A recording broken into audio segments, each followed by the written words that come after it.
This video sponsor by Mod. இந்த ஆப்பில் நீங்கள் பர்ச்சேஸ் பண்ணக்கூடிய எல்லா விதமான ப்ராடக்ட்டும் உங்களுக்கு ரொம்ப மலிவான விலையிலே கிடைக்குது.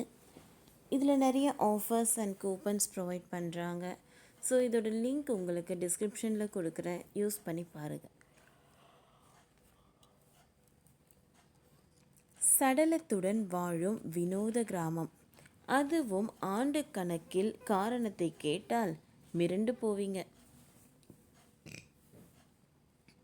பொதுவாக ஒருவர் உயிரிழக்கும் போது அவர்களின் உடலை புதைக்கவோ அல்லது தகனமோ செய்வார்கள். ஆனால் இங்கு இந்தோனேஷியாவில் வாழும் டோராஜன் இன மக்கள் உயிரிழந்தோரின் உடலை உடனேயே பல மாத கணக்கில், அவ்வளவு ஏன் வருட கணக்கில் கூட வைத்திருப்பார்களாம்.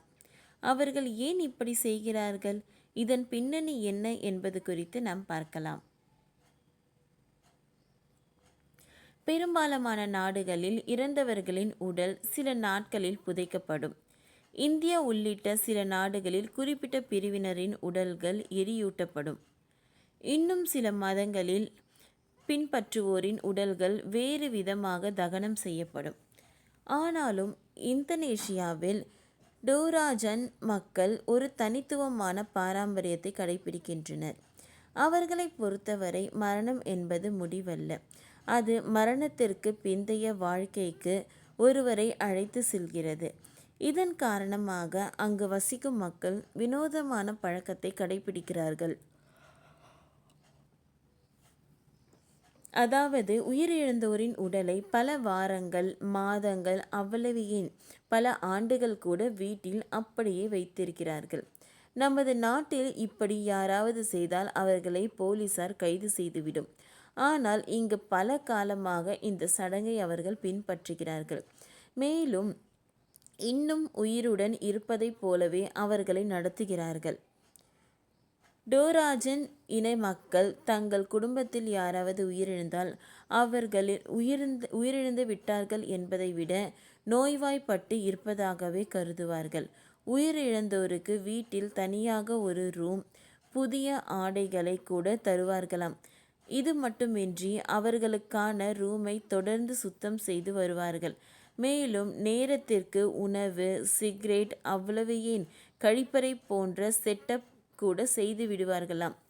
இதே நடைமுறையை தான் அவர்கள் மாத கணக்கில் பின்பற்றுவார்கள். ஏன் இந்த வினோத நடைமுறை என்ற சந்தேகம் உங்களுக்கு வரும். குடும்பத்தில் ஒருவர் நம்மை விட்டு பிரியும் போது இந்த துயரத்தை ஈடு செய்ய முடியாது. அப்பொழுது உடனே அவரை புதைத்துவிட்டால் இது பெரும் சோகமாக அமையும். இதன் காரணமாகவே இதுபோல அவரது இழப்பை மனது ஏற்றுக்கொள்ளும் வரை வீட்டிலேயே வைத்திருக்கிறார்கள். அதன் பிறகே அடக்கம் செய்வார்கள். இது போலதான் மாமக் லிசா என்ற பெண் தனது தந்தையின் உடலை 12 ஆண்டுகளாக வீட்டில் வைத்திருந்தாராம்.